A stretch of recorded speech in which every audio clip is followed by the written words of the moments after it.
अस्सलाम वालेकुम। आज हम बात करेंगे वेरिसेला जोस्टर वायरस की। अब जो वेरिसेला जोस्टर वायरस है ये बेसिकली ये वायरस दो कंडीशंस कराता है। एक वेरिसेला जो यूजली बच्चों को कराता है और जो हम सबको हुई होगी, और एक है जोस्टर जो कि यूजली एडल्ट फॉर्म में कराता है, जो कि इसकी रिकरेंट फॉर्म है।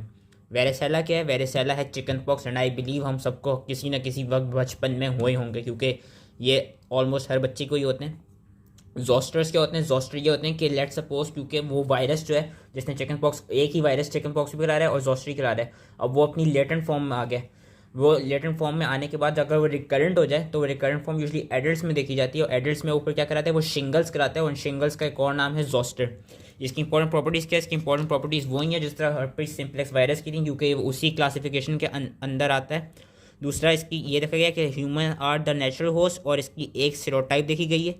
ट्रांसमिशन इसकी कैसे होती है? ट्रांसमिशन इसकी यूजली इस तरह होती है कि या तो आप जो लीजन है उसके साथ डायरेक्ट कॉन्टैक्ट हो जाए, और जो मोस्ट इंपॉर्टेंटली इसकी ट्रांसमिशन होती है वो होती है थ्रू रेस्पिरेटरी ड्रॉपलेट्स, क्योंकि इसमें भी जो रेस्पिरेटरी ड्रॉपलेट्स के थ्रू इसकी इंपॉर्टेंट ट्रांसमिशन होती है। और डायरेक्ट कॉन्टैक्ट का ये बताना था, क्योंकि इसमें भी ये देखा गया कि वो जो वेसिकुलर लीजन इसमें भी बनता है उसके अंदर जो आपका वायरस है वो प्रेजेंट होता है।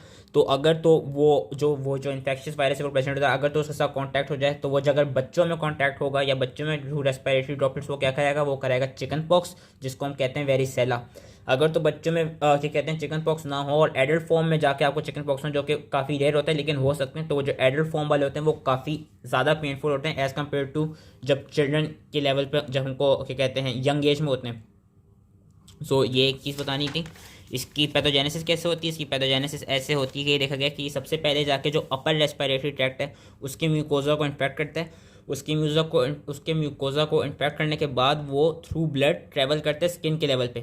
स्किन पे फिर जाके वो क्या कराते हैं? वो कराते हैं टॉपिकल वेजिकुलर रैश कराते हैं। और again just like herpes simplex virus, इसमें भी ये देखा गया कि जो इसका वेजिकुलर जो रैश है, जो उसकी बेस होगी, वहाँ पे बेस पे हमें काफ़ी सारे मल्टी न्यूक्लिएटेड जाइंट सेल्स मिलेंगे और इंट्रा न्यूक्लियर इंक्लूजन्स मिलेंगी। और इसका ये देखा गया कि ये जो वायरस होता है ये फिर जो सेंसरी न्यूरॉन्स हैं वहाँ पे जाके उनको इन्फेक्ट करता है, और उधर जाके वो लेटेंट क्या कहते हैं अपने लेटेंट पीरियड में चला जाता है। और वो किन क्या कहते हैं सेंसरी न्यूरॉन्स को जाके किन सेंसरी न्यूरॉन्स में जाके वो लेटेंसी में आता है। यूजली वो जो डॉर्सल रूट गैंग्लिया पे सेंसरी न्यूरॉन्स जो प्रेजेंट होते हैं, जो सेंसरी सेल्स प्रेजेंट होते हैं डॉर्सल रूट गैंग्लिया पे जाके वो लेटेंट हो जाता है ये वाला वायरस। इसका याद रखना था। लेकिन ये अपनी इस लेटेंसी से दोबारा रीएक्टिवेट हो सकते हैं। दोबारा रीएक्टिवेट कैसे होगा? कि लेट सपोज किसी बंदे में जो सेल मीडिएटेड इम्यूनिटी है वो रिड्यूस हो जाए, या किसी को कोई लोकल ट्रॉमा हो जाए, तो उसकी वजह से ये जो वायरस है ये यहाँ पे दोबारा रीएक्टिवेट हो जाएगा, और दोबारा रीएक्टिवेट होने के बाद ये क्या करेगा? ये कॉज कराएगा जोस्टर। और ये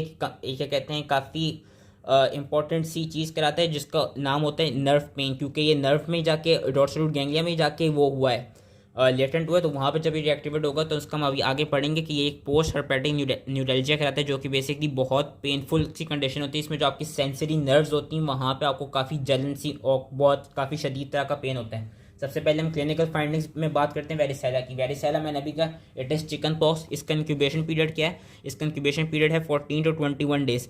यूजली होता क्या है? और इन 14 to 21 डेज में हमको टिपिकल सिम्टम्स, हमको थोड़े से प्रोड्रोमल सिम्टम्स लाइक फीवर और मैलेज भी मिलेंगे। इसमें होता क्या है कि वो जो पेपुलो वेजिकुलर रैश होता है वो सबसे पहले ट्रंक्स के लेवल पे होता है। ट्रंक्स के लेवल पे होने के बाद वो क्या कराते हैं? वो फिर जो एक्सट्रीमिटीज़ हैं वहाँ और आपके हेड पे लेवल पे इस तरह के रैशेस प्रोड्यूस करते हैं, जिनको हम चिकन पॉक्स कहते हैं। इस तरह के में रैशेस मिलते हैं। और इसकी भी जो साइकिल है वो वैसी है कि ये पहले जो रैश है वो पहले पेप्यूल्स बनाता है, फिर वहाँ से विजिकल्स, उसके बाद पिस्टल्स बनते हैं, और फिर फाइनली क्रस्ट बन जाते हैं। और जो इनकी मेन क्लिनिकल सिम्टम है जो कि आई बिलीव हम सबको हुआ होगा वो ये है इचिंग। कि जो ये दाने जो निकलने लग जाते हैं जो चिकन पॉक्स होते हैं, इसमें उनको शदीद खुजली इसमें हो रही होती है। तो इचिंग इसका मेन क्लिनिकल सिम्टम है। उसके साथ से ये देखा गया कि अगर तो एडल्ट्स में हो जाए, एडल्ट्स में ये काफ़ी रेयर कॉम्प्लिकेशंस करा सकते हैं like varicella pneumonia and varicella encephalitis. And दूसरा ये रखिए कि वो बच्चे जिनको वेरिसेला जोस्टर वायरस का इन्फेक्शन हो जाए, अगर तो आप उन बच्चों में एस्प्रिन दे तो एस्प्रिन देने से उनको रेस सिंड्रोम कॉज हो सकता है। बाकी जोस्टर जो इसकी एक करंट फॉर्म है, जोस्टर्स में क्या देखा गया कि जोस्टर्स में ये देखा गया कि हमको वो पेनफुल वेसिकल्स ही मिलते हैं, लेकिन वो मिलते हैं along the course of a sensory nerve of the head और ट्रंक। बेसिकली आपके हेड के लेवल पे और ट्रंक के लेवल पे जहाँ जहाँ पे भी सेंसरी नर्व्स का जो भी प्रेजेंट होगा, जो भी एरिया ऑफ सप्लाई प्रेजेंट होगा, वहाँ पे हमको ये कहते हैं इस तरह के लीजन्स मिलेंगे, जिनको हम कहेंगे शिंगल्स या जोस्टर्स। और हमको उन सेंसरी नर्व्स में काफ़ी शदीद तरह का पेन मिलेगा जिसको हम कहते हैं post herpetic neuralgia. Lab diagnosis क्या है? लैब डायग्नोसिस इसकी हैं direct fluorescent antibody test, and हम पीसीआर के थ्रू इसकी भी डीएनए को डिटेक्ट कर सकते हैं। बाकी ये कि इसकी भी जो स्किन लीजन है उसको हम जैंक स्मेयर करेंगे, एंड स्मेयर करने के बाद हमको उनके जो बेस है उसके बेस पे हमें मल्टी न्यूक्लिएटेड जायंट सेल्स मिलेंगे। ट्रीटमेंट क्या है? ट्रीटमेंट ये कि जो ये वाले जो वेरिसेला एंड जोस्टर दोनों की ट्रीटमेंट बेसिकली यही है कि हम सिम्टम्स को प्रिवेंट करने के लिए एसाइक्लोविर दे सकते हैं। और एसाइक्लोविर का यही देखा गया जस्ट लाइक हर्पीस के वो जो करेगी क्या कि जो लीजन्स की ड्यूरेशन होगी उसको शॉर्टन कर देगी, और जो सेवेरिटी होगी सिम्टम्स को उनको डिक्रीज़ कर देगी। लेकिन ये जो लेटेंट फॉर्म होगी, लेटेंट फॉर्म को ये कम्प्लीटली क्योर नहीं करेगी, क्योंकि हमने पिछली वीडियो में भी पढ़ लिया था, it doesn't cure it. We can also give valacyclovir and famciclovir in those patients with zoster to accelerate their healing of lesions, लेकिन again these drugs will not cure the latent state. ये चीज़ याद रखनी। Prevention कैसे होती है? Prevention एक तो अगेन हम एसाइक्लोविर के थ्रू करा सकते हैं। प्रिवेंशन हम वेरिसेला जोस्टर इम्यूनोग्लोबुलिन जो एंटीबॉडी होती है इस वायरस के खिलाफ, उसको भी हम प्रोफाइलैक्टिकली दे सकते हैं। Varicella zoster immunoglobulin and acyclovir इसके थ्रू प्रिवेंशन करा सकते हैं। लेकिन जो मोस्ट इंपॉर्टेंट प्रिवेंशन है वो है थ्रू इट्स वैक्सीन।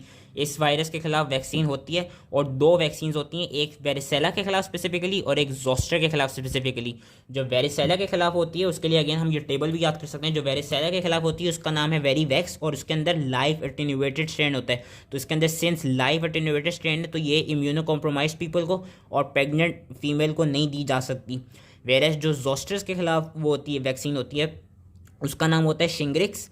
एंड जो शिंग्रिक्स है उसके अंदर बेसिकली क्या होता है, उसके अंदर आपके पास जो उस वेरिसेला जोस्टर वायरस की जो ग्लाइकोप्रोटीन है, एनवेलप की जो ग्लाइकोप्रोटीन है विच इज़ ग्लाइकोप्रोटीन ई, वो एज अ इम्यूनोजन के तौर पे यूज़ होती है। अगेन इसका भी ये रखेगा कि जो जोस्टर की वैक्सीन है ये आप एडल्ट्स को किसी भी क्या कहते हैं एज ऑफ एडल्ट्स को आप दे सकते हैं, लेकिन ये जो लेटेंट स्टेट होगी उसको एरेडिकेट नहीं करेगी। वेरस जो वेरिसेला की वैक्सीन है वेरीवैक्स वो आप यूजली बच्चों में देते हैं, बच्चों में आप जो 12 महीने से ऊपर के बच्चे उनको ज़्यादातर देते हैं, क्योंकि हमें ये देखा गया कि जो वेरिसेला होता है जो चिकन पॉक्स होते हैं वो यूजली क्या कहते हैं चाइल्डहुड वाली स्टेज में ही ज़्यादातर प्रोड्यूस होते हैं।